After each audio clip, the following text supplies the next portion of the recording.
Hey all, welcome to Matrix Money Podcast, and I am FF, and I will be leading / hosting for today. We have our typical guys, CCM, and we also have Crypto Jar here, but we have a special guest. Morning. If you haven't already found out through the title of this, Yeti. So Yeti is actually from Dynex, and he is going to answer all your questions Dynex related.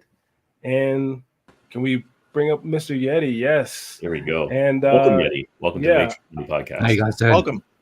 I just want to say one more thing. Yeti is an OG, like a true OG. So literally anything that you want to say, even if it's not Dynex related, ask him because he will help you. But yeah, let's all get started, guys. I'm really excited for this.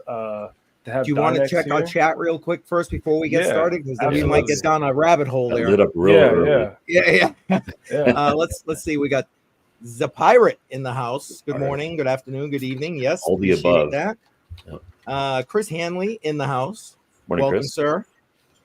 Let's see who else we got here. Right. I've got to go through Backward Miner. Welcome. Morning. Automatic Beats, as always, in the house. Appreciate you.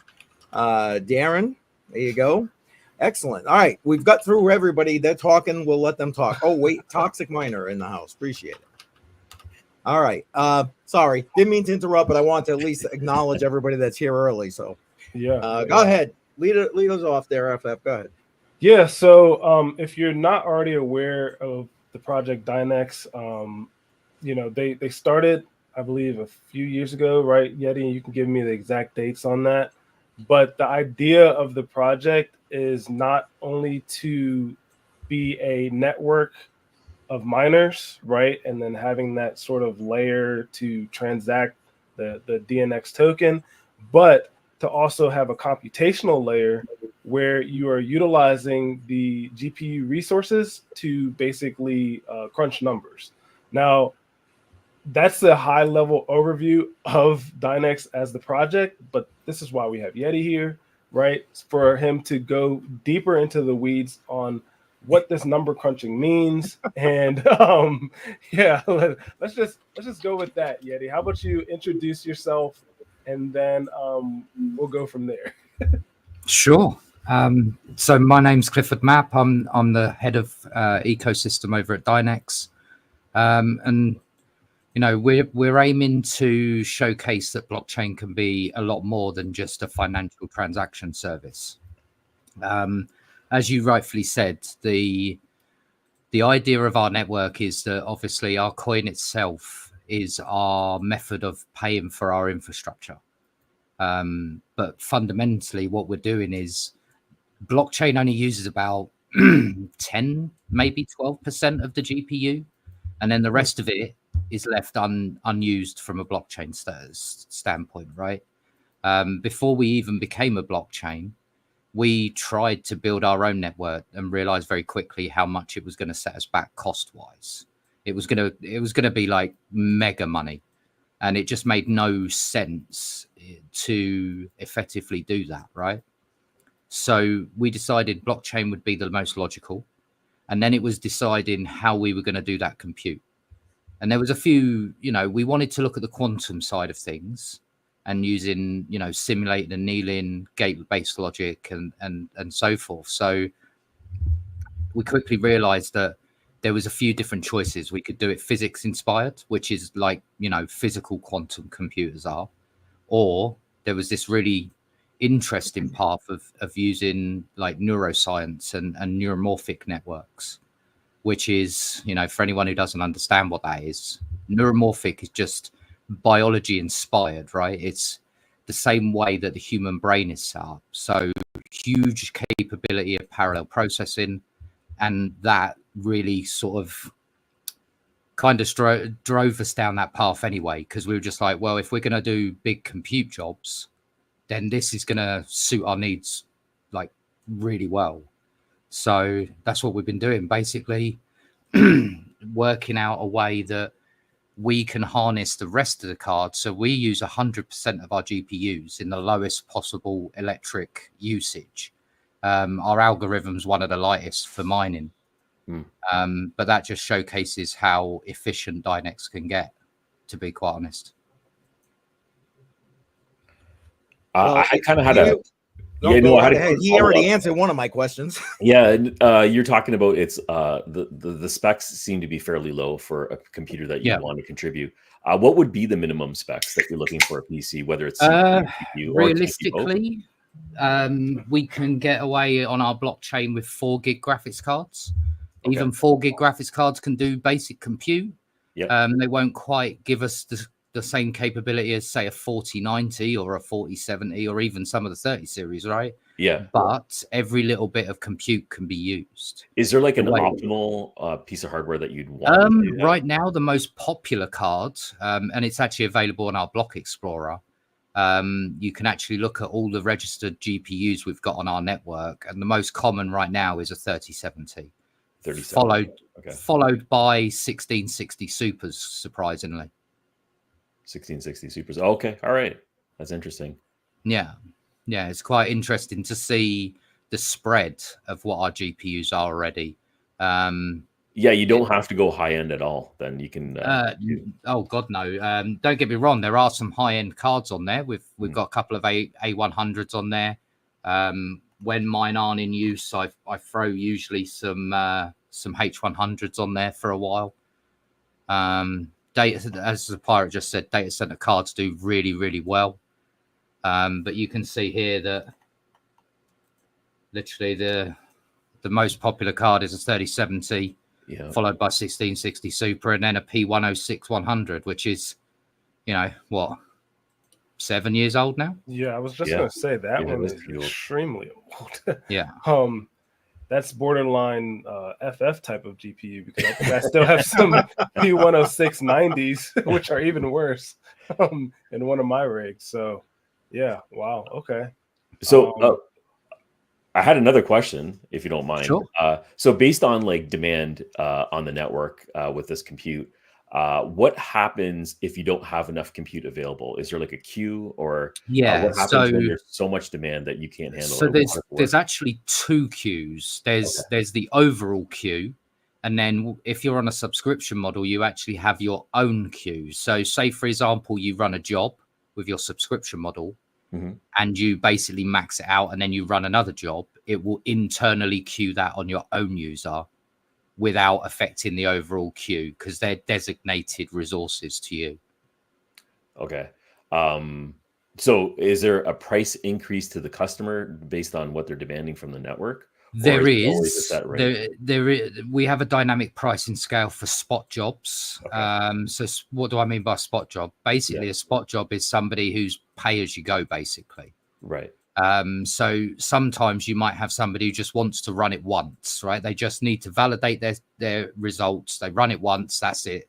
They're off the network. And that's fine, right? We're absolutely fine with people doing that.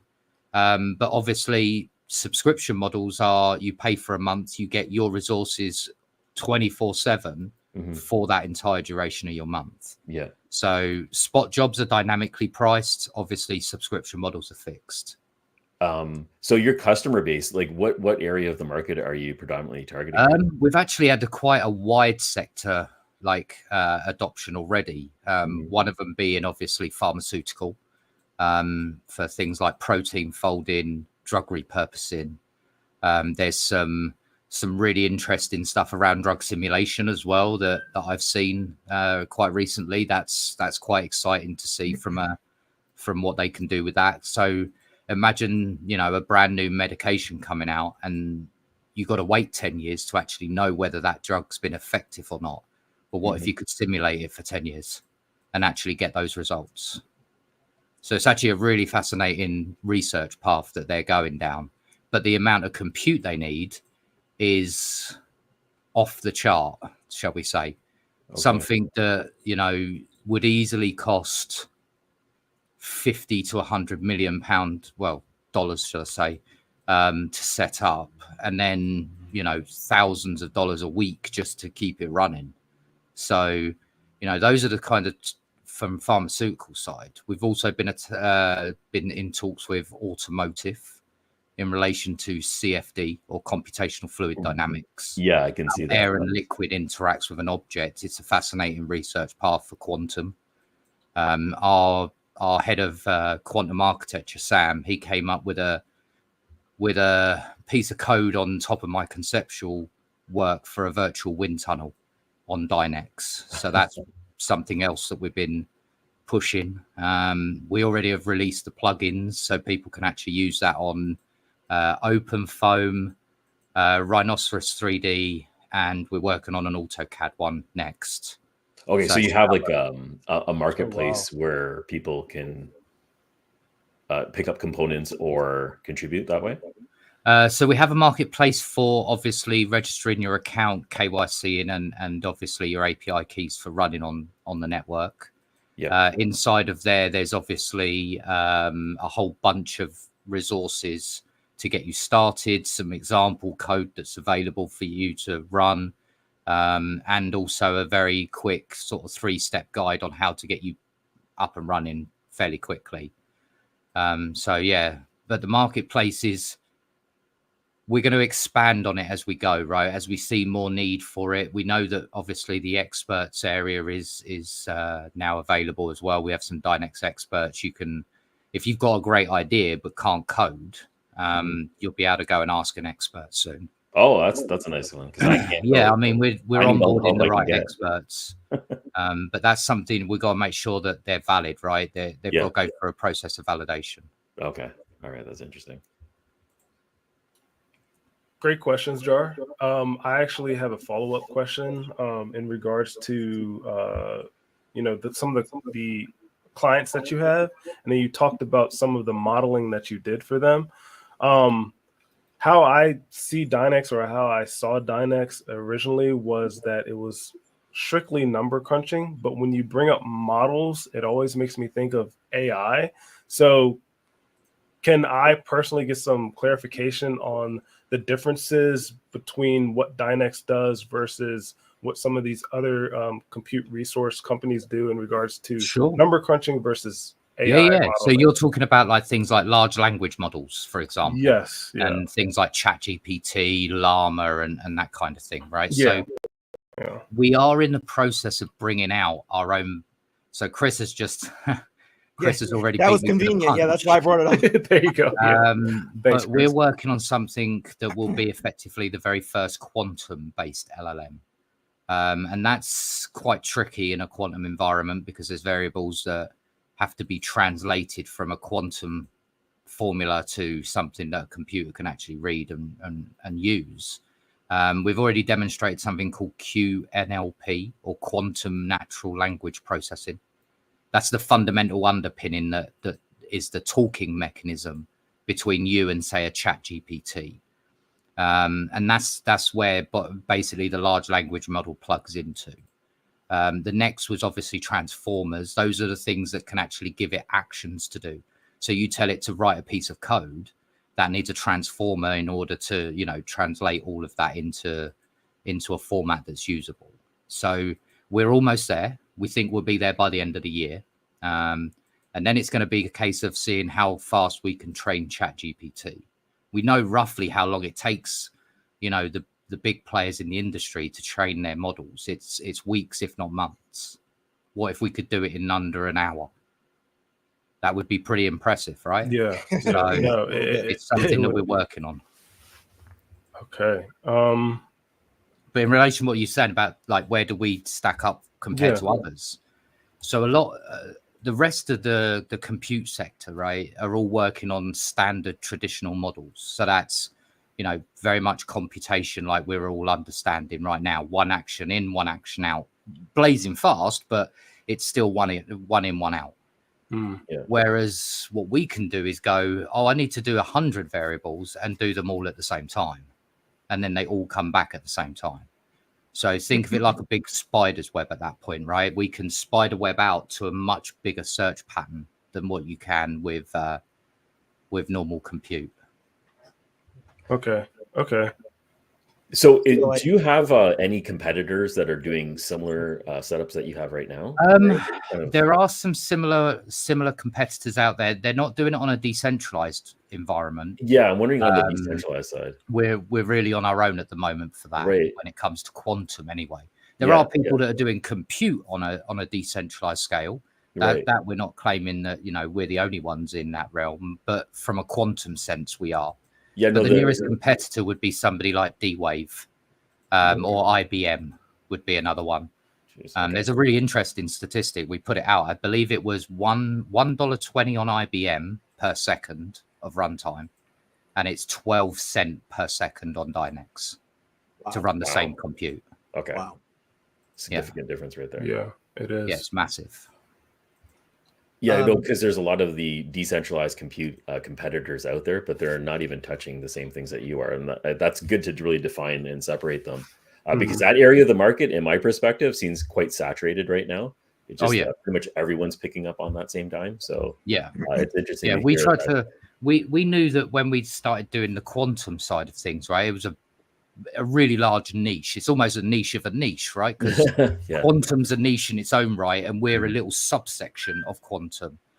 But we believe that there are merits to just what we're building right now, where it comes down to overhead cost, right? If we can bring that barrier much lower, that now you bring in the realm of that small businesses can start using quantum algorithms, right? Or brand new developers can realize that, oh my god, quantum's now available. I can learn how to program this thing, right? And suddenly you move that technology on. I truly believe that the only reason why quantum hasn't become more mainstream than it already is today is down to cost, like barrier to entry. It's too high. It basically restricts it to a very small amount of people that actually get the luxury to use that technology. And to me, that's the wrong way of that kind of technology becoming available. How did computers take over mainstream? Because they were so cheap, they were starting to drop in price that everyone decided they needed it. Yeah, absolutely. Absolutely. This really opens it up. Yeah. Makes sense. Looks like you highlighted some questions. Yeah, we got a bunch of questions in the chat, but FF, I know you got like an initial time thing. Did you want to ask another question before we get to our chat questions? No, and I'll join back in after that little time crunch. But I think let's hop into the Pirate's questions because he has three of them. Here's the first one. Yeah. Oh, I knew Zapira was going to ask something like this. Yeah. Yes, actually, that's something I'm actively working on right now. We understand that having only two is always a risk, right? We had this with SRB Miner as well when we had the whole issue of them, should we say, cheating the system. We've since patched that out to make sure that can't be done, but that took time to realize, and that really showed us that there was a problem. Obviously, BZ Miner was nice enough to set up an option for AMD. But would we like more? Yes, I'd like another 2 more, ideally. 4 would give us that stability that there's a little bit of leeway should any problems arise. Okay. Here's the second question. Oh, I knew this one was coming. So this is on our roadmap, right? So before you answer the question, do you mind just explaining a little bit of proof of useful work, just for people who may not know what that is? Yeah, that's a good idea. So we run what we call an entangled network, right? It's proof of work, which is your normal blockchain, and then proof of useful work, which is our jobs running on our network. They run both simultaneously. So when you're doing a job for us for a client, you're also securing our blockchain by making sure the blocks, are mined and correctly verified in the hashing tables. So right now we have what we call our entangled network, and you can't do proof of work without the proof of useful work mechanism running, and you can't do proof of useful work without the proof of work part running. So if any side stops, both sides stop effectively, right? Because that's the kind of thing that happens with entanglement. What Pirate's asking about is what we've dubbed absolute entanglement. So we're going to actually push the block hashing functions inside of the proof of useful work mechanism. And then effectively it will be pure POUW. But what you'll do is your standing job when you're not doing anything will effectively still be block hashing. It's just, it should drop the power by about anywhere between 10 and 14% on per card, depending on which card.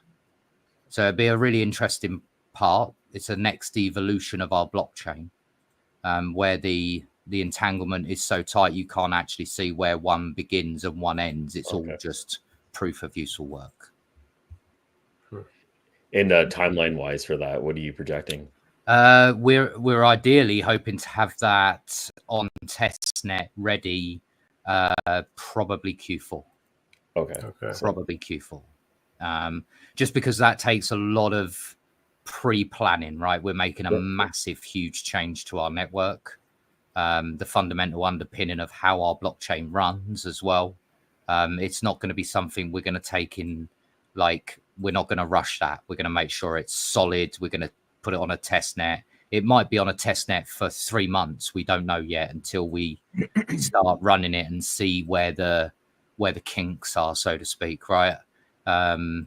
We gotta make sure that this is done correctly, because the last thing we want to do is not only destroy our network, but obviously impact our miners who are supplying us the hardware. Okay, great. Could I ask a question off of that? Sure. With this entanglement, you said one side goes down, the other side goes down. Basically, it stops.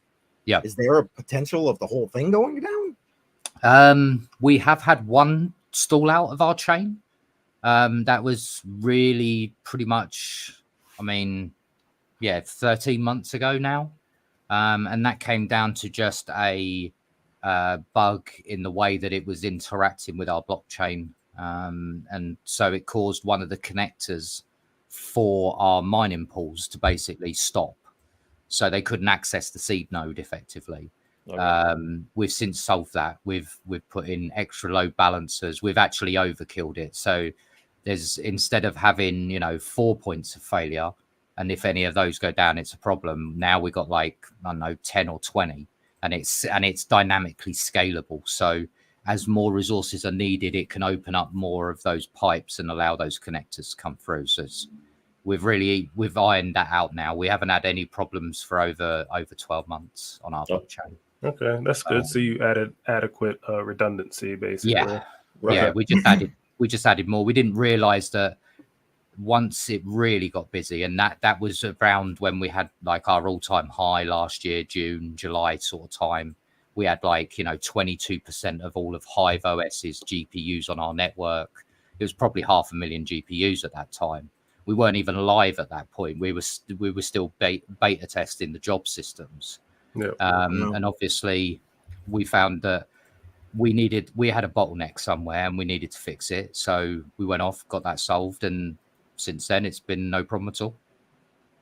Okay. This is his third question.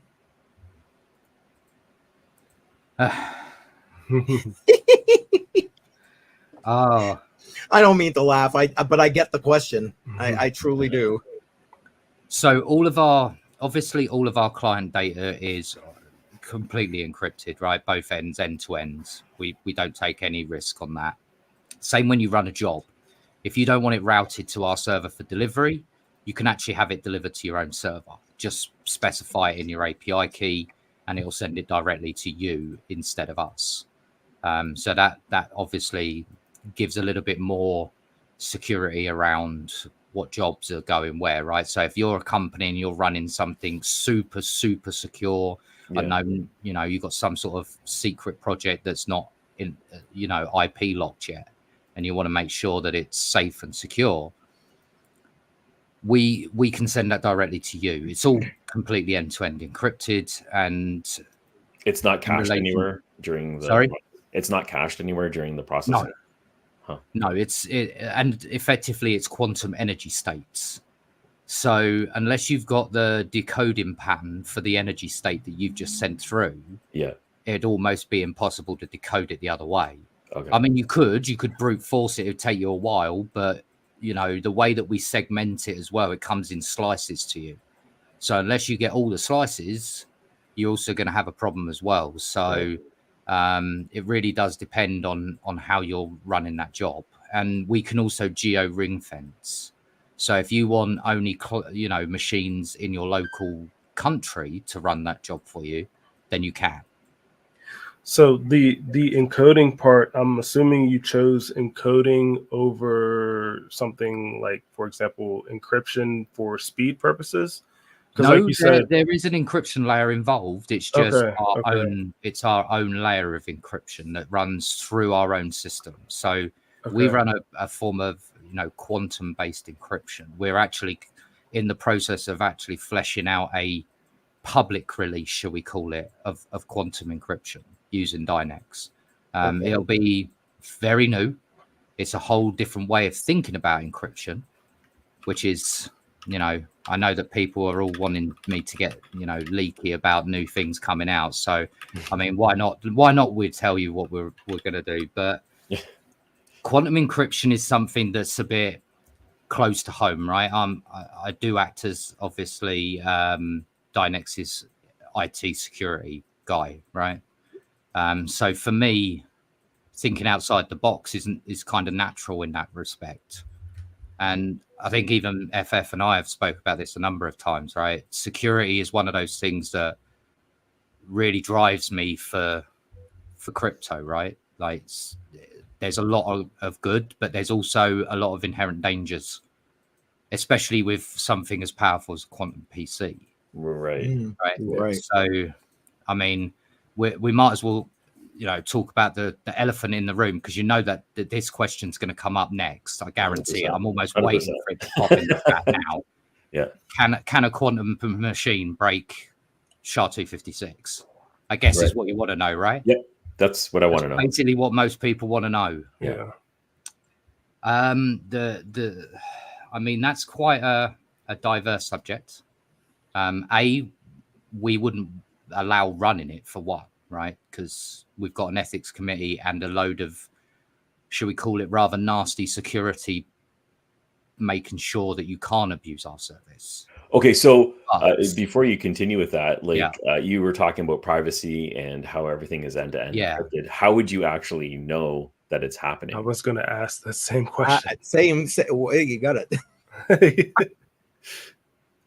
So all of our encryption, right? Obviously, when it comes to the quantum side, we use a quantum key map to create basically like a public key, right? It uses the same logistics basically as what we already get now, private and public keys, right? The difference is that it is a multi-dimensional quantum key, which traditional computers can't see over more than like 4 dimensions anyway. So if we just go to 10, then nobody would be able to break it unless you're on a quantum variance. Even that would be a struggle, given that it has, you know, energy states and superposition to actually dictate where those keys actually sit.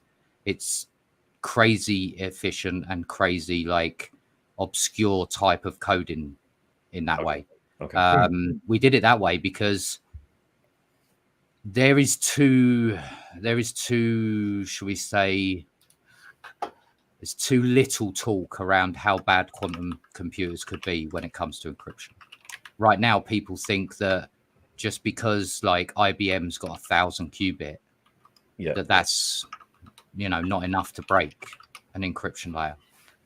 Well, now imagine that on a scale, times it by 100, times it by 1,000. Yeah, that's now we have an issue. Right, and people don't talk about this nearly enough. It's something that's, you know, I talk a lot about when in the staff calls. Right, we're always on about making sure we're one step ahead. Yeah, the idea is scary. I think that's why a lot of people are not talking about it. But the threat is real, and I think the possibility it really is, right? Yeah. You know, you think AES, right, or even RSA, right? Let's take RSA as an example. Okay, right? Sure. Most people go RSA 1024 and think that's safe.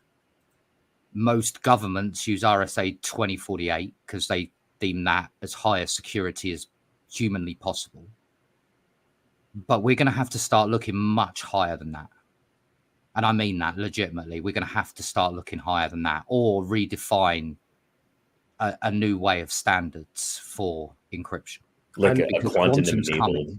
I know that they are developing this, at least in the U.S. government on the NIST end.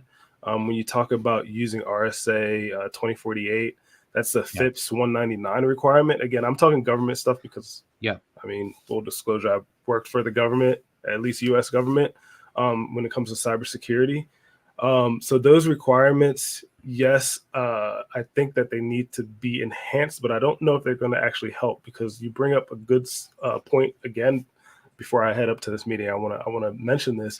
You talked about superpositioning, and a lot of people who don't understand quantum mechanics, not just quantum computing, but quantum mechanics on the physics level, probably don't understand what superpositioning is. So because of superpositioning, I'm going to explain it just very briefly, high level. When you have computing, you have ones and zeros, right? So the zeros are essentially false, the ones are essentially true, and you combine this system of true and false to define everything in computing. That's called your binary, right? That's ones and zero twos. Superpositioning is when you have the zeros and ones essentially at the same time. Now, I know for quantum mechanics, that's how it's defined. So zeros and ones are essentially the same time. That's why it's called superpositioning, because it's like one over top of the other. But then in regards to computing, and Yeti, you can correct me on this, I believe that it's introducing another number, essentially, like maybe you could say like -1 or something, or however you want to define it. So now you have like this triplet instead of this binary system. And it because encryption at the base level still relies on binary, right? I don't, and this is just based off of my own research, security research, I don't even know that enhancing it to, like, let's say a 4096 is going to give you enough protection against the quantum threat. It might buy you maybe 10 years, right? If you needed time to figure it out, it would buy you some time. But you are right. Like, we need to consider way more than just ones and zeros these days. Exactly. Like, we really do. They're like quantum and next gen or next generation technology, right? That's what effectively we're talking about. Next gen technology, and that includes what we're doing, is kind of where they need to be looking at right now. They need to be looking at these kind of services and going, okay, so now they've proven that this can actually work. Now, how do we make sure that we can never be attacked by that, right? And we've had discussions with security experts. We've had discussions with, you know, some big people around this exact conundrum, right? I sat on a couple of X spaces quite recently with some really high level, like, quantum guys, and they all said the same. Like, they're not picking it up nearly fast enough, and it will be somebody using something like a quantum computer that will make that snap of, oh my god, we need to deal with this right now. Like, and then it'll suddenly move on. But we want to make kinds sure. Of scary. I'm just saying. Oh yeah, absolutely. We understand that. It's why we have an ethics committee in the first place, because we need an unbiased third party, basically, to say, okay, this is kind of gray area type of compute you're wanting to run. Well, what are you wanting to run it for? And then they work it all out. And if they're not happy with it, then it doesn't get run at all. Right. Is this something that you've experimented on your own network by yourself and just tested it out to see what the possibilities are? We have done some RSA testing. We flat out refuse to code a piece of code that could be used maliciously like that. No, I understand that part. Yeah. The one thing that I've got to do, though, is everything that runs on our network leaves digital fingerprints. Okay. Right? And so we need to at least emulate what it's going to do to get that digital fingerprint. So while we were doing beta testing last year, a lot of what I was running was fingerprint testing to get those fingerprints to lock into our security systems. Okay, so then that's how you would identify what's correct. And then as new things happen and we spot them and they go to the ethics committee, if it's turned around and said no, then that's a new fingerprint that gets added to the system. Okay. And like, reactionary? Like when you identify this on the network and it's already running, how long? It's literally within 1 second. Oh, it's that quick. Wow. Yeah. Okay. Yeah. The pre-processor basically deals with it.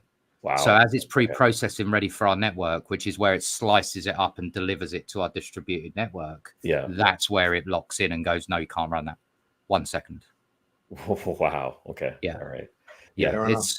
It's a very unique solution to an age-old problem of how do you stop misuse of a system, right? But when you've got something as powerful as ours, you need that reactive state like within that 1 second, because 1 second of runtime could be devastating.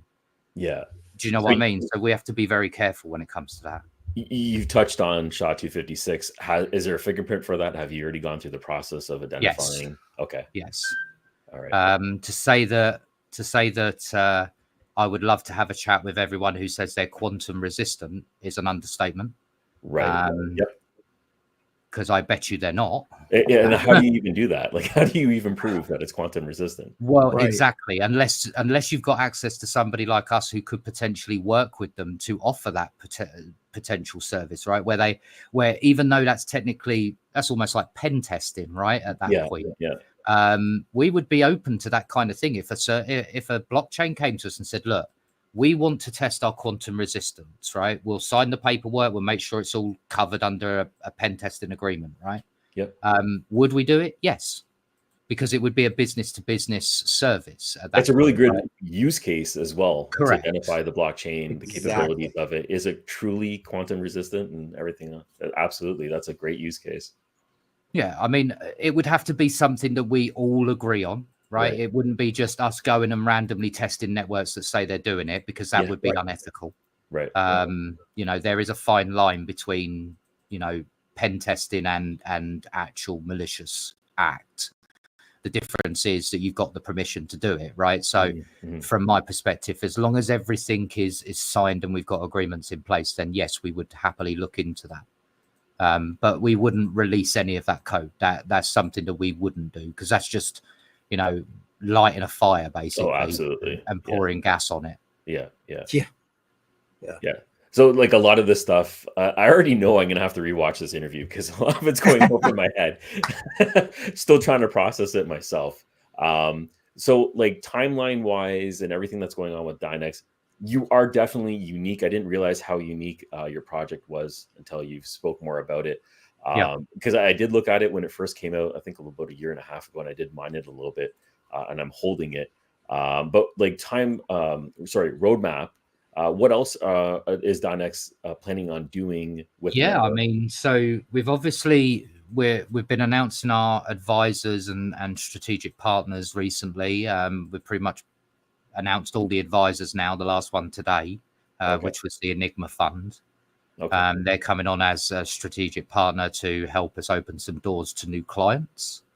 We've announced quite a few partners recently, and the difference for us is that our partners are partners who are actually going to be, it's mutually beneficial to both parties, right? We're not just announcing names for the sake of announcing names. Yeah, they're actually going to do. There's going to be a purpose behind them. Right. So over the next few months, like I said to you before we came on, I'm flying here, there, and everywhere. I'm certainly racking up the air miles this year. Next year probably is going to be even worse. But the only way that we make people aware of what Dynex is doing is to get out there to the events, to be available for interviews like this, and to be available to everyone. Yeah, and awareness is definitely key, and separating what you're doing compared to compute and AI and all the other projects is definitely very useful. Having this conversation is very useful. You go ahead. I was just going to say, we still got questions in the chat. I don't know if we want to get. We should definitely get through. Feel free. All right. Well, here's Rizal. I'm sorry if I mispronounced your name. But here's his question. So, are you guys working with any big corporations now in case of adoption? Yes, we are. We've had some very interesting. I'm going to get in so much trouble for this one. we've been talking with some universities around running potentially some Dynex training courses. That's awesome. Which will allow people to learn how to use Dynex, and then build out showcase pieces as well. So that'll be coming soon. I'm definitely going to get him in a lot of trouble for that one, but I believe that's going to be a great thing for us, right? Absolutely. I believe it's a great thing for adoption in general, because it'll be really one of the first to really go to that length in order to make people understand our network, right? Deep level understanding I'm talking about here. Yeah. And that's you're targeting the right sector, the universities, where people are already learning and educating themselves. Yeah. I mean, there's only so many quantum machines in universities right now. Absolutely. There could be better options for them, especially from a cost per student perspective, right? Because then instead of paying, God knows how much just to keep this thing running, where, you're chilling it down to absolute zero, and you got to have specialists running it all the time, and you got to hire those people. Now they'll be able to have a service whereby they would already be on here or on the network and just be able to run their jobs. No problem. Just 24/7, they'll be fine. And it now opens doors up to, universities that didn't have quantum availability to be able to potentially offer that service now. Yeah, do you see that as a major hurdle because you're in such a niche of a niche? Yes. Just getting awareness. Not just awareness, but actual people with the capability to understand the technology. Yeah. Right? Because quantum is a niche, what we've now got to do is effectively train the next generation of quantum coders. Right? Now's the right time to do it. Oh, look, my friend Caveman's arrived. He's a good man. He's a good man. Yeah, Caveman, I agree. I was saying that earlier as well. And here's the next question from Peter. Yep. We're expecting to go live. So when are we expecting to go live? We're already live now. I was going to say, I thought that we were. So we actually went live 13th of December. 13th of December we went live. Which is when we flipped the switch so that we weren't on beta testing jobs anymore. It actually went to a payment module. And then last month we activated all the subscription models, because we understand that companies aren't going to want to deal with the crypto side, right? We understand that. They care about just, can they pay in fiat and just use the service, right? Yeah. They don't care how we do the rest. They're just interested, can they use it? So we basically built a fiat on-ramp for subscriptions for our enterprise customers. And then we have a dispenser system that actually buys Dynex on the open market. I was going to ask. And then flows that into the block rewards, thus effectively replacing our emission curve. So we've already, by just what we're putting out now, we've already extended our emission curve by an entire month. Wow. Which actually, considering how our emission curve runs, a month is quite a lot, to be fair. And we're hoping to extend that further and further as we onboard more and more clients. Okay. That's interesting. Yeah. Bacon, eggs, and hash has the next question. I love these questions. So coherence and any concerns maintaining it. In relation to quantum coherence, so the best bit about neuromorphic quantum, right?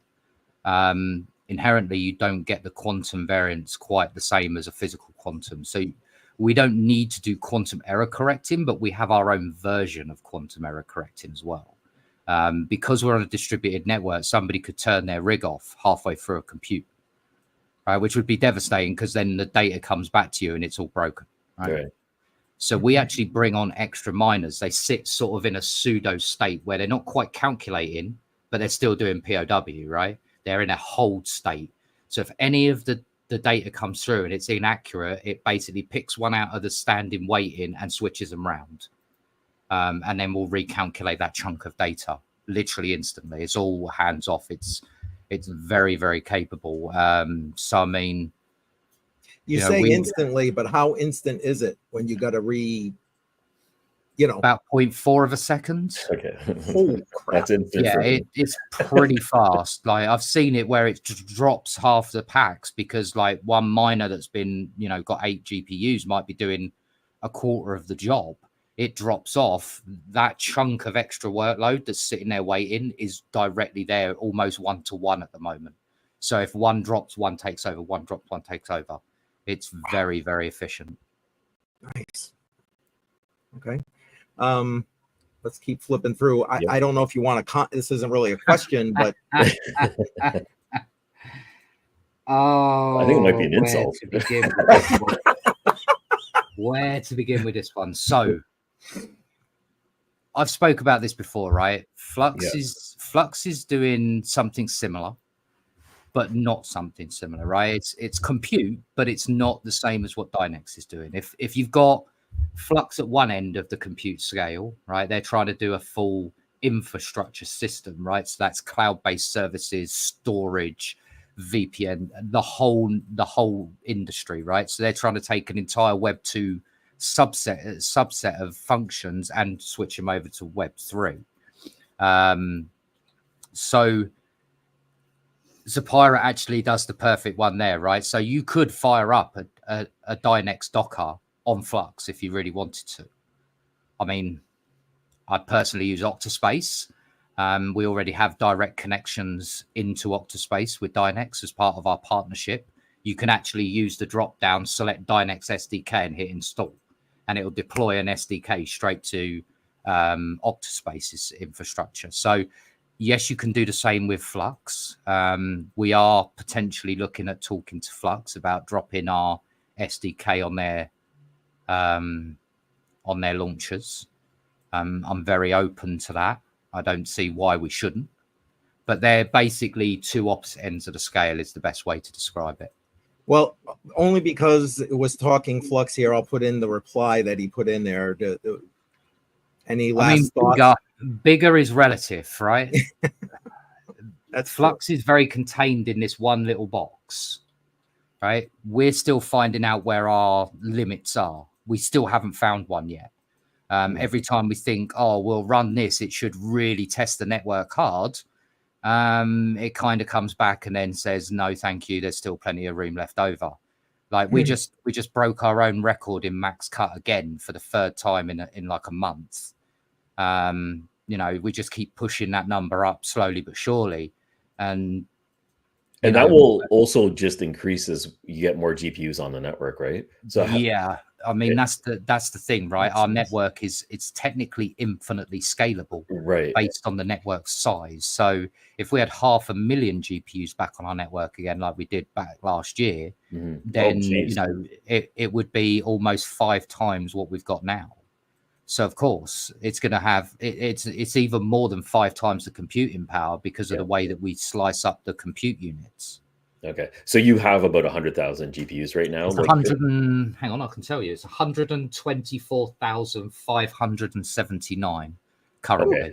So out of that right now, how much is actually being utilized? About 1% is 1%. Currently all like literally always used, and that's quite a lot considering, right? That's considering that we've only had subscriptions up for a month. Yeah. Well, technically 2, but we have to wait 30 days before we activate the dispenser for fraud check-in and all that lovely stuff. So, but realistically, I mean, we're only using 1% right now. And that's the crazy part, like really crazy part. Can you imagine what it's going to be like when we're running like 70% of the network or 80% of the network? Yeah. The block rewards are going to be insane. That's what I was going to ask. That's going to be where the money goes, because obviously the dispenser is going to get really busy really fast. Yeah. Like when I run spot jobs, you can already see how fast the dispenser can act as well. Like it snaps up immediately and just starts dispensing. So if I ran a really big job now and it was like a couple of $100, that would be dispensed over, I think it would be over the next 6 blocks once it's done. So it doesn't just drop a huge amount in one go, because obviously that's going to then misreport our calculations and calculators that work out how much Dynex is making, right? Yeah. On like hashrate.no and other services like that. So we've actually, a come up with a way that it spreads it out over a few more blocks to make it a little bit more fairer as well. Yeah, you're spreading it out amongst the GPUs. Huh? Yeah. Patriot Caveman has the next question in line. Is the Dynex wallet ready to use? Well, I've got one here. Ooh, There's a branded Dynex as well, funnily enough. Oh wow, that looks like a one. Yeah, so this is a one key. Yeah. We're actually working with one key right now to activate the rest of their hardware profiles with Dynex available. Their wallet, their desktop wallet, is working as well, so you can use that. We have our own core wallet that works fine. And then obviously there's the web wallet. Now, I suppose I could drop another bit of interesting news, something that nobody even knows yet. All right, let's do it. do it. Yeah, do it. Okay, 1 second. Let me just drop this in here a minute. I'm wondering if it's the question I had, but I'm going to let you do it. Oh, no. No, can't even be. Okay. No, this is something that we haven't even talked about yet publicly. And there you go. Backward Miner has got FF's back. Yes, FF showing off his big brain right there. Yeah. Only occasionally. Oh, yeah. I'll pop that up. All right, hang on. There we go. Ooh, there we go. Ooh, what do we have here? Yes. Oh wait. So a domain? It's a Web3 domain. Mm-hmm. So we have just purchased the Dynex TLD. So coming soon. Now I've got to roll this into our roadmap. This was not something that was originally planned. However, what will be coming is a Dynex name service. So a bit like Ethereum's name service, where you can just type in an address and it resolves to a wallet. Nice. Dynex is having the same, and it will work with not only our native token, but effectively, if we get this right, it should also work with our wrapped token as well. Oh, perfect. And that's going to be part of a brand new partnership that I'm working on right now with exactly who's on that screen, which is Decentral Web. Okay. Decentral Web guys are really fantastic. They've helped us a lot to understand the whole Web3 infrastructure for name services. It's certainly a new field for me and some new understanding. But what will actually basically be is that you can have, say you wanted ff.dnx to be translated to your wallet, then you will be able to basically grab that for yourself and have that tied to your wallet. Oh, that makes things so much easier for the user, especially if they're not crypto. For new users, it's going to be really easy to use. And that's something that we're very much aware of. Ease of use is important. Yeah. And so that's why we've took the initiative to research this. This is, you do realize nobody has seen this yet, right? Not like I'm probably really happy that you showed it right now. I'm probably going to get in hell for this one. Hey, I'll leave it on the screen. Living up to my screenshot it. Take it. I'm just living up to expectations. People want me to leak stuff all the time, so why not do something really cool on this, right? Yeah. So the idea of the name services will just be a brand new feature to make use a little bit easier for new users. And of course, some of the OGs might like to just shorten their wallet addresses so that they can go, I just send it to this address and job done. Like much easier, much quicker. Gives us a little bit of interaction with Web3 as well, which is something that obviously with our wrap token is going to become a little bit more prevalent. So instead of building it all out ourselves, it made no real sense to try and get all the infrastructure ready, understanding all the technology. It was better to build some kind of partnership and then take it from there. So that's something that's coming. I'm like I say, I'm probably going to get in some trouble for that one. It's gone. I took it off the screen. Yes, thanks for sharing that. Yeah, thank you. And yes, we are live still. We are live. You were talking about a wrap token. Can you explain that a little bit further? Yeah, sure. So we understand that obviously exchanges are a pain to get on. Mm-hmm. They're not only really complex paperwork and some rather large negotiation. as FF knows all too well. Yes. But the prices that they charge are insane, right? People don't quite realize this, but just say you go, let's not even talk about the top 50. Let's just talk about 51 to 100, right? On the exchange list. Yeah. Now you'd think that would be a reasonable cost to get on, right? You're looking at anywhere between $40,000 and $65,000 just for a low end exchange. Yeah. Now let's talk about the 25 to 50 range. You're looking at over $100,000 before you even start talking. Right. Now let's talk about the top 25, right? So top 25, you'll be paying anywhere from $150,000 to, well, top 5, you're looking at probably $500,000 worth of investment to get on an exchange that big. Like the investment that you're talking about, is that just to provide liquidity to the exchange? So that is the liquidity, the listing fee, and also marketing. Okay. Yep. Because they expect a certain amount of liquidity for airdrops and promotional material, giveaways and stuff like that. Yeah. Okay. But it's crazy. Yeah, it's incredibly expensive. And people don't realize that's how much it costs to get on exchanges. So we looked at a wrapped token, right? Okay. We put it with first on Ethereum. We will be looking at others down the road. If this has been a success, we'll cross chain it and do it still that way. But it's a 1-to-1 bridge. So one goes in, one comes out, basically either direction. But it exposes us to decentralized exchanges, which we then just provide the liquidity, and we can run our own pairings on exchanges. Like, it's a much easier process to list on a decentralized exchange than it is to list on a centralized exchange. Right. And then all we've got to do is just you use our bridge and you turn it back into Dynex afterwards. So there's a tiny fee, but that's to do with Ethereum gas, unfortunately. Yeah, which is why we're also looking at other chains. So, maybe Polygon might be an option because it's very compatible with what Ethereum does anyway. Yep. It's not too bad. It's quite a fairly straightforward one. Base might be another alternative, right? Coinbase's own platform. BNB might be another option. Yeah. But yeah, or even Solana would probably be the other one, if we can, guarantee that they're always going to be working. Wow, the shade has been thrown. You just made my day. There you go.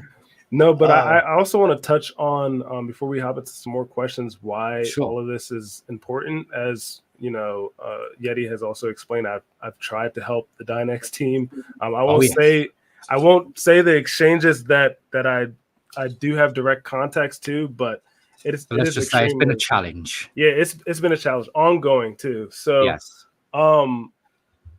The reason why this is important, and I'm going to relate this to the project as a whole, is that when you're able to scale up your network in the grand scheme of things on the money making side of it, then you're able to introduce more hardware to the network, right?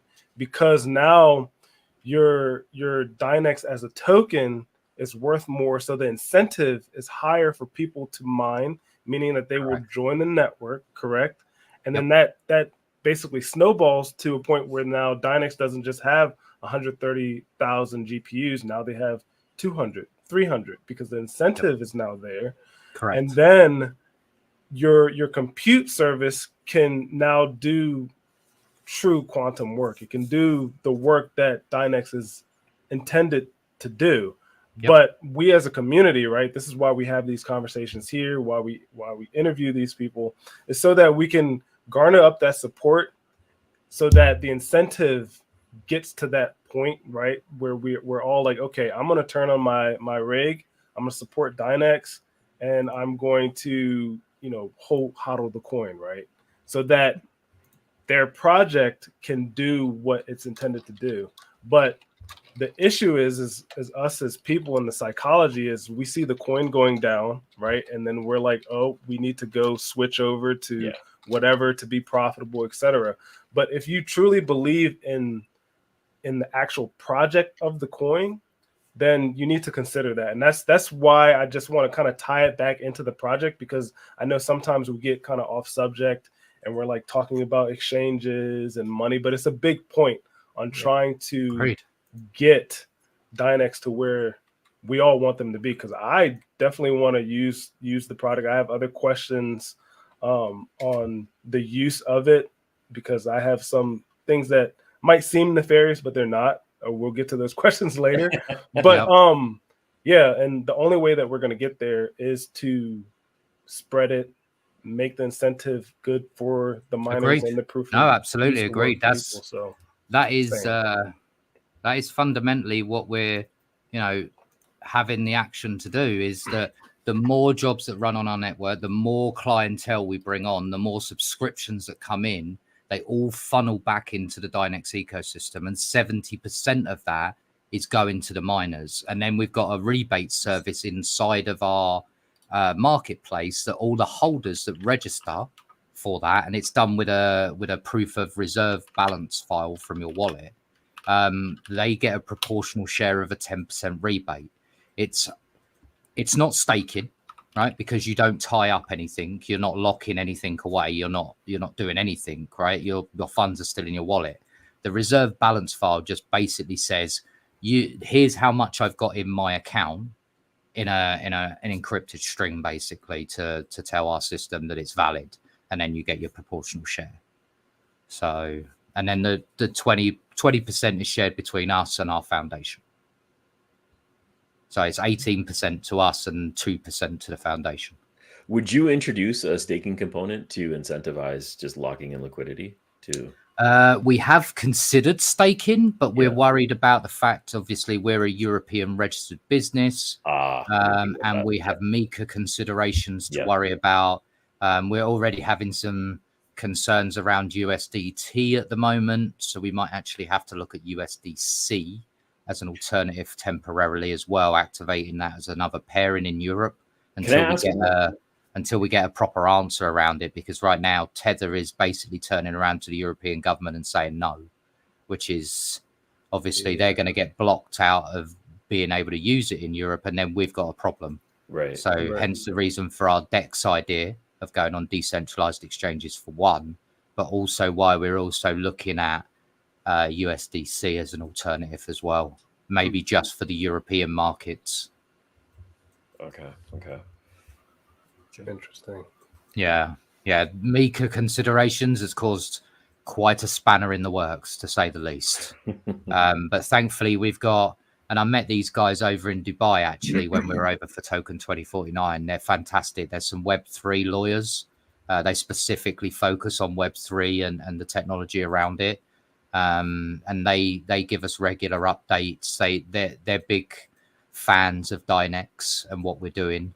And so they always keep an eye out for us and say, oh, look, we've had some of this news come through the grapevine about MiCA, or there's something new that's coming out. Want you to have a read of this. And they send me a whole bunch of material and give me their consideration. So it's really nice that we've built those relationships up now, right? Yeah. That's one of the best things about going to these events.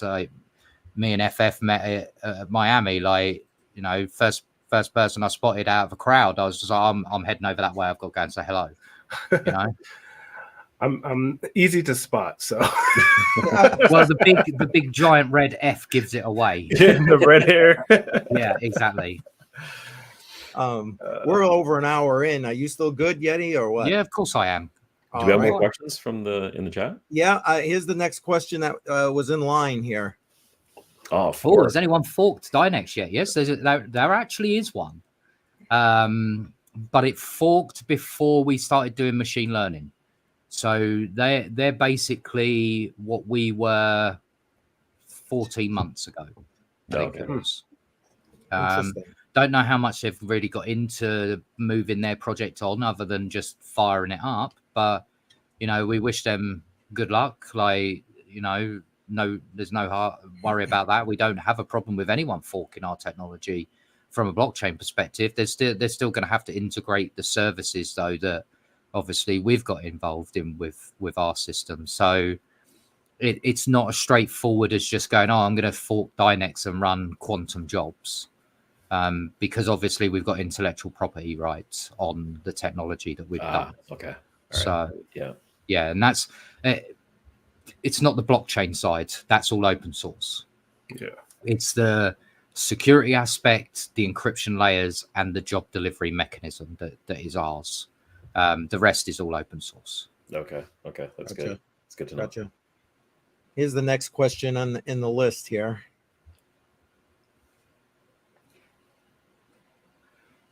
It's actually a very good question, right? Obviously, as a miner, you would love us nothing more than for us to charge an absolute fortune, right? And make good money. But there's also a responsibility for us as a business, right? We first and foremost are a business with a blockchain. We don't consider ourselves a crypto project per se, right? We are a business first and foremost. We built the business up before we built the blockchain. So first and foremost, we have to look at it from business considerations, right? Yes, would we love to be able to pay miners massive amounts of money? Absolutely. Right. But we will get there with our clientele, right? The more clientele we run, doesn't matter if it's cheaper, you just get the volume through. Right. If you're running 20, 30 times more than what we are today, then the fees would be ginormous effectively, right? Then nobody's going to be saying that they're getting paid less. It really does come down to that we're trying to break a mold that quantum's expensive. Now we're offering a service that basically changes that meaning. And that does mean that we've got to do it cheaper than everyone else. Yes, that makes sense. The beginner's block. Yes. Next question right here from Chris. I was wondering if somebody was going to ask this.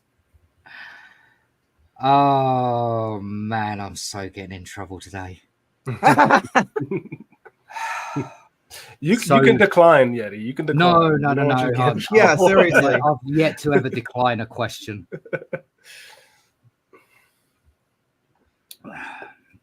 So, trading bots, right? It's not quite running a trading bot like how Chris is asking there, right? Because you can't run traditional programs on quantum. It's not quite like that, right? Obviously, people are still understanding how our technology works, and I don't have a problem with explaining this. So the way you'd have to run a trade bot is it'd be a hybrid. You'd run it on your own equipment, but you would train it using quantum-based algorithms. And here's the bit that's really cool. If you wanted to predict the price of Bitcoin, most people look at the last 3 months to have a look at what the charts are doing, maybe 6 months to get a rough idea of what the charts are doing. I'm not a trader by trade, by the way. I don't do trading. But you could effectively give it the entirety of Bitcoin's history of price and then ask it to do the predictive model on it. Now, with that much data, your predictive model is going to be a hell of a lot more accurate than if you're looking at only 6 months. Absolutely. Right? So, of course, it can see things that maybe we can't, right? Because you're the one coding it, right? So you code it to look for a specific variable or a specific pattern, right? If you're looking at over from the entirety of Bitcoin, there's every chance that you miss something, right? Which could screw your entire data up. Whereas quantum, obviously, you can just feed it all that data and then just have it get really, really into looking for patterns. And, it could find you that every 3 years there's a bump in the road where you could make a really good 20% or something, right? We might not even see that because it's over such a large length of time that, that's how quantum really helps. And so I would do the training mechanism on quantum and then feed that back into an existing trade bot model, because then it's effectively the best of both worlds. You get a normal trade bot that you can run, but effectively its brain and how it works is all trained on Dynex with quantum algos. There's a lot of possibilities with that one. Yeah, huge. Massive. Huge. Yeah. Here's the next question from Retro Mike Tech. What or who got you into Dynex originally, and what was the reasoning that drove you to it? Oh, Mike, I knew one person would come up with a conversation piece like that. I knew it. Oh, Mike. So I found Dynex, what was it? January 23. So just after they came out of their only CPU phase, basically, and just after they had an ASIC problem, which is why the actual max supply is 110 million and not 100 million, because Dynex took the appropriate action and increased the amount of supply within that first 3-month window because of the ASICs coming on, because it was unfair to the rest of the network. So they took appropriate action. But what got me into Dynex was I work a lot in statistics, right? My normal job, it has a lot of statistical data. And I really like the idea of converting a lot of that statistical data via quantum algos, right? Because right now we have to have 4 servers just to do all of our statistics.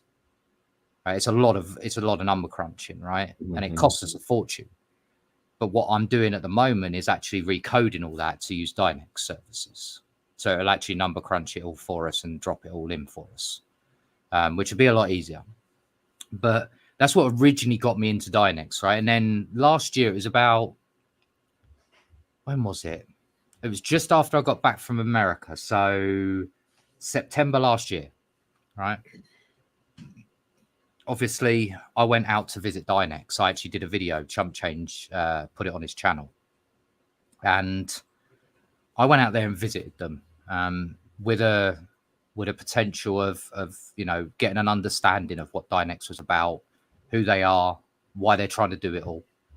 And, we started talking about whether, I'd already been talking about Dynex on some YouTube channels, done some, bug bounty stuff for them. The natural evolution, obviously, once we'd gone over there, was, well, can I do any more to help? So I not only started learning how to code quantum-based algorithms, which Sam, bless him, he is the ultimate patience. He's got ultimate patience with me. I'm not quite as young as I used to be for learning, right? It takes a little bit longer these days than it used to. But yeah, they wanted me to join then, and I said no, I want to stay independent, right? I wanted to give them an unbiased opinion of their technology, right? Give them some perspective from outside of the corporate bubble, right? I thought that it would be really helpful for them. And then obviously January, just gone, I flew out to America and did an interview at the NASDAQ for Bloomberg TV and Fox Business. From there, it was like, well, I'm already doing interviews. I'm already helping around the place. I'm already doing, a lot of media appearances for them. And they're about to announce their team. Well, wouldn't it be pretty cool, if we start talking about it? So we started talking about it, I think it was February, March time. And then basically I signed my contract then and just haven't stopped since, basically. But what drove me to it was the technology. Like I've been in crypto for a while now, right? It's actually 10 years I've been in it. And you reach a point where it's not just all about the money. Don't get me wrong, the money's nice. But I also look at what blockchain can do and how we're still in its infancy, right? We're not even a mature piece of technology, effectively. Yeah. But it's really cool to see now that we're now starting to see the next evolution of blockchain, where things are actually not just currency, it's other things are being built on blockchain. Yep. Amen to that. All right. Here's the next question. It's a good point. I didn't mention NVIDIA Quantum Cloud, mainly because I don't have much reference from a use case, right? Their SDKs are still pretty early. I don't know if there is any actual public SDKs for Quantum Cloud yet for simulation to be able to test it. But obviously, D-Wave is the closest. We're fully interoperable with D-Wave. You to run D-Wave code on Dynex takes 3 lines of code change. That's it. So Nice. you can then run Cubo and simulated annealing and Ising models all directly that you would have done on D-Wave directly on us. That's why I use D-Wave as a direct competitor, because they're so interoperable with us. Yeah. It's almost like a very similar system at that point. But NVIDIA Quantum Cloud, I would love to have a play with. Like I've already said to a lot of the staff, like at some point we've probably got to go and rent one of each and just test and drag race everything. Yeah. But it's trying to build a piece of code that's universal. That's the big one, right? We could drag race D-Wave. Yeah. Absolutely we could. I don't think it would be a fair fight, realistically, but NVIDIA's Quantum Cloud, now that's an interesting concept, right? Because they went massive. Yeah. Like they went really big. So I'd love to drag race the pair of them, to be quite honest. I've always said that if anyone has any kind of compute and they want to try drag racing it for a bit of fun, I don't mind that. I'd also imagine that I'd imagine that because they went so big, their cost is also going to be big too. Oh my God, I could only imagine how much that thing's. Yeah. I think it's like 80 megawatts or something that they're using.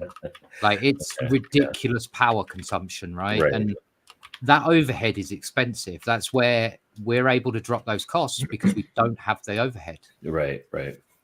Yeah, your efficiency blows them out of the water. Yeah. It comes down to, a lot of it just comes down to the lowering the barrier to entry for normal people to use, right? Mm-hmm. There are going to be people that could have done quantum research that probably were put off by price in the last few years, right? Oh, for sure. We could have missed the next Einstein. We could have missed the next, Tesla or Stephen Hawking, because that barrier to entry is too high. Mm-hmm. That's not good. That's not good for humanity. That's not good for us as a species, right? Those kind of people only come round once a generation, right? They say there's, I think it's like 10 or 15 geniuses in a generation, right? Yeah. So we got to find those diamonds in a rough and let them loose with new technology and for us to get better understanding of physics or whatever their research path is, right? So I think that lowering that barrier to entry is exactly where we've got to be. To that point on pricing, it kind of leads to one of my questions. How exactly is the pricing model for Dynex? Like, sure. Yeah. Which side? So basically the spot. I think subscription is probably a little bit easier to explain, but like, for example, if I have something that I need compute for, and it takes me days to get the solution that I'm looking for, is it based off of a time model for spot, or is it based on something else? So it dynamically adjusts based on usage on our network, right? There's a base cost. And then obviously it's plus or minus, obviously, when it comes to how much usage. So at 1% right now, if you were running it for an entire day, it'd be like maybe $200, something like that. Depends on how. See, a job might take 18 hours to run, but if it doesn't use a lot of resources, it just takes a lot of time. Effectively, that's no different than you pushing it up higher and running it for a shorter duration. Realistically, you'd do better just turning up the wick and letting it run full bore for a short amount of time than run it long. And I guess that was going to be my second question. When you say turn it up, can you select how much compute resources? For a spot job, yes. Okay. For a spot job, you can request the entire network if you want to pay for it. Okay. I mean, I've only done that ever. Well, actually, I did it twice. Once almost crashed the network. Completely. Which kind of freaked the boss out a little bit too much. The second time when we did it, though, it went off without a problem. I required the entire network. I ran a compute job. It didn't actually. It took, I think, 4 minutes. Okay. Start to finish for the entire network to do it. It was massive. Like it should have took weeks on a normal PC to do, and we did it in 4 minutes. So are you seeing where maybe I'm headed to on like the nefarious side of things? and it's not quite nefarious, but it can be. So I'm going to talk about the part that isn't. And Yeti's probably also aware of this, but there are wallets out there that show you the public key, right? But they have Bitcoin on them, and they're called puzzles, right? And anybody who's watching is free to go to these sites. I'm not going to post it because I'm competing with you all, right? So I don't want to show you this, but you can find them online. And my other question to you, Yeti, is, can we use Dynex's compute? And then obviously I can scale it up with how much compute resources that I want to use to do this sort of cracking. Now, it's not cracking in the sense of like it's ethical cracking. Think. Yeah, it's ethical cracking, and then additionally, it's brute force cracking. So it's not like you're actually cracking Bitcoin and there's some sort of issue with the coin itself. But yeah, just answer that for me. So you wouldn't be able to do it on Dynex because that would trigger one of our fingerprints. Dang it. That would stop it. However, it would probably look. See, Chris is saying I'm listening. Yeah, of course everyone's listening now, right? We talk about nefarious things. Everyone listens. Yeah. Everyone's once a degen, always a degen, right? Yeah, I mean, that's why I brought it up.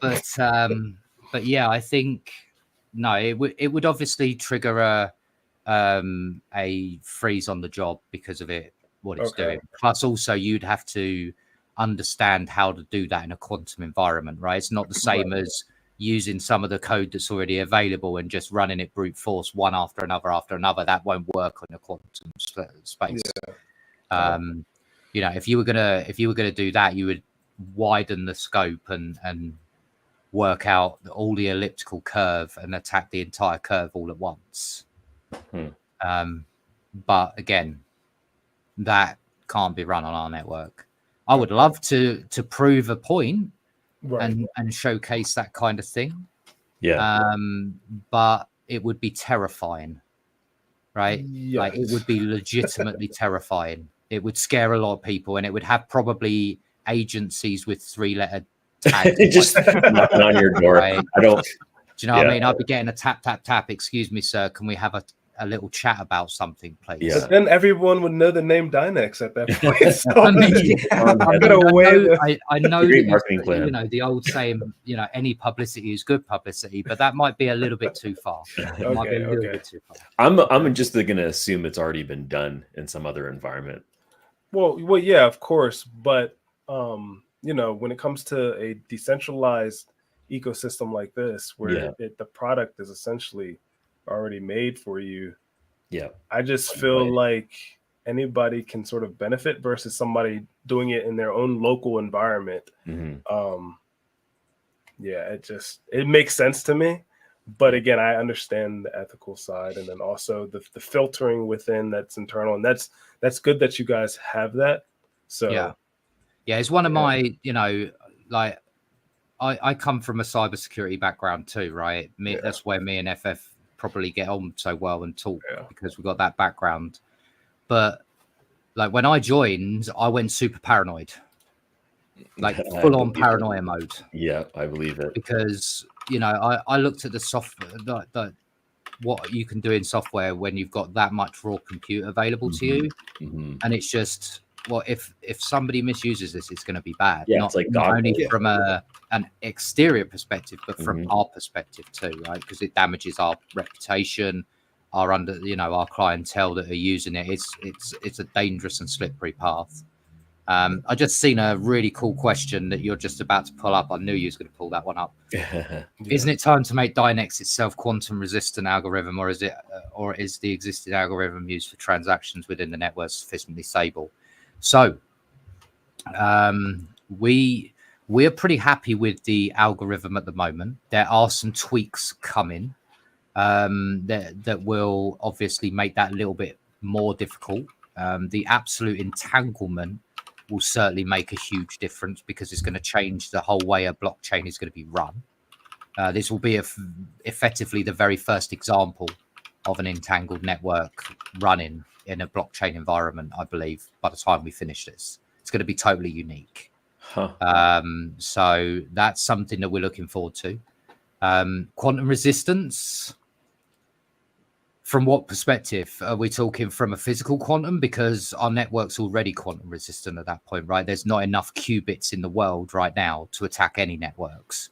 1100 qubit is not even close to being enough. Now, if we're talking a couple of 100 million qubits, then you could basically do whatever you wanted to. But that's why we have to have that ethics committee. And you know, quantum resistance is, like I say, with ASIC resistance, right? It's only resistant till somebody gives it a go. Right. Yeah. Everyone says they're ASIC resistant, and then 3 months later, Bitmain releases an ASIC for them. Yeah. That's why I think like a certification process through Dynex would be like amazing. I mean, that's something that's actually, you know, quite possibly a really cool avenue to research, right? Yeah, absolutely. I think FF and I and even yourselves are probably all in the same boat with when we talk about this. That, you know, when you think about a standard, right? Every kind of standard in the world has these set procedures, right? And they test thoroughly. And if you pass, you pass. If you don't, you go back to the table, you get yourself fixed up, and then bam, you're back on track again. So could we do something like that? Absolutely. I'd love to try doing something like that, setting a quantum resistant standard, right? That would be excellent. Yeah. Where they can use a service that we've pre-approved and pre-made, right? And then they just ask it where the GitHub is and where the blockchain is and everything like that, and it just goes off and does its thing. Yeah. Yeah. And then comes back and says pass or fail. I mean, it would be really cool, and it would be something unique as well, right? Because it would be, and as an investor, it would be something I'd want to see that the blockchain securing other blockchains. Else, right? It's actually an interesting concept. I quite like. Yeah, yeah. We should definitely have more of a talk afterwards. So, absolutely. Right? I think you guys have the right idea around what we're trying to build at Dynex, right? Yeah. It's about showcasing truly that blockchain is more than just cryptocurrency. Blockchain as a technology is massively powerful and so underrated right now and undervalued as a product. People don't even realize just how much they've got sitting on their table right now. Yeah, it's also extremely complex for the average person just to comprehend. Correct. And I think that's the barrier right there. As soon as you're like right now, just through our discussion, I've just expanded my mind so much further into what the possibilities are with Dynex, and I'm hoping our audience gets that as well, because it's very impressive. Thank you. I mean, we've worked hard, right? We're pretty much from the US all the way over to Hong Kong, right? Dynex effectively is open 24/7. We don't close because we've got staff and agents on at all time of the day. That's pretty perfect. much. Yeah. And FF knows I only sleep 4 hours a day, so I mean, I'm always up and about. Me too, but not intentionally. Yeah, right. I want to sleep more. It's just not happening. Yeah. Do we have more questions? I don't think so. And I think probably went over an hour and a half. Yeah. So a really good conversation. I would have to. Yeah, it's been great. It's been great. Thank you for doing that. I've enjoyed it. Like I've always said, right? I enjoy going down the rabbit hole and interesting concepts and ideas, right? Because what better way to showcase and make people understand around what we're doing than just having a discussion around what can be done, what can't be done, why it should be done, why it shouldn't be done. I think, these kind of talks are immense. If necessary, be able to invent their own patented algorithm that's guaranteed to be resistant to itself. Now that's an awesome question. That is an awesome question. So thank you to that person there and I won't try and say the name because exactly. I'm going to absolutely butcher it. So Kep or Sep, either way, thank you very much for the question. It's actually something we're researching now, whether we will effectively patent the idea of this entangled blockchain, but we can't patent what we're already running, right? Because it's fundamentally underpinned by a blockchain technology that we started from. So we can't patent the entirety of it, but we could patent the way that we do the entanglement, right? And that's something that we're working on now. And if we go full entanglement, I would suspect that we probably will IP lock the mechanism, shall we call it, for doing that. We won't be able to patent the actual like hashing algorithm, because fundamentally that's what our blockchain started from. For that, we'd have to hard fork over to a completely new algorithm, and that could cause nightmares, right? We've already got clients now on our network. The last thing we want to do is cause downtime. Yeah, right. I think one thing I want to highlight, because I know we're wrapping up, but to his question, if you guys remember IOTA, IOTA created their own custom hashing algorithm. Yes. I think it's called Curl, and it had issues with it. So the problem with doing that is if you're doing it internal, right, it doesn't have the same level of Q&A and testing. Even if you go through all of your checks and balances, creating your own hashing algo is extremely difficult.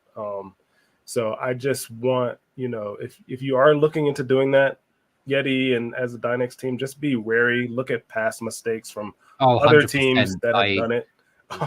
We'll look at what we can do around the entanglement side of things. I don't think we're going to change our entire hashing algorithm, mainly because at the moment it's working as expected, and there's always room for improvements. Plus, we also run some very unique tool sets on our blockchain that aren't available on other blockchains. Because of obviously the POUW mechanism, we actually control who can and who can't mine on our network effectively. It's how we can keep ASICs off our network. Yeah, okay. So we can just ban the IDs of what an ASIC would join on. Now, they could spoof a certain miner, but at the end of the day, we can just ask our miners to update, and then they're blocked off again immediately. Yeah. So... Gotcha. But no, thank you for this talk. It's been wonderful, guys. Really, I've enjoyed this immensely. Great talk. Again, I'm going to be watching everybody in the chat. It's been super impressive. I love the questions. I always love answering the questions. Because the more we explain, the more people understand. So that's why I never have problems answering questions, because even the tough ones, right? Because the tough ones are the ones from people that are genuinely interested. That's how I look at it. So I hope we didn't get in too much trouble. Oh, don't worry. The boss is used to me dropping me, the staff right in it. Here and there. Yeah. Oh, believe you me, I'm sure he'll send me a message shortly after. He'll be like, "I told you not to say anything about that." I'll be like, "Oh." Getting myself in trouble, but no, I don't mind doing it, because the more we show off, the more people can understand. Yeah, they understand what you're offering. Absolutely. Even like work in progress stuff that we've shown off, like the quantum NLP for a bot talking to you, right? We haven't released the code for that yet because it's not quite ready, but we wanted to showcase what it's doing because we're really, really happy and impressed by it. So of course we wanted to showcase a little bit of it, and then from there it'll come out, and then people can start building on top of it. Amazing. Thank you. Thank you for your time. Hour and a half, great conversation. I'm hoping we have you again on this. I did warn you that it's going to be a long one if we went down the rabbit hole. And I'm going to have a huge list for the next conversation, because you just opened up a realm of possibilities over here. Nice. So thanks again for joining us on the Matrix. No worries at all. All right. Cheers. Thank you, everyone. Thank you for joining. Have a great Tuesday, and we'll see you next week. Take care. Bye-bye.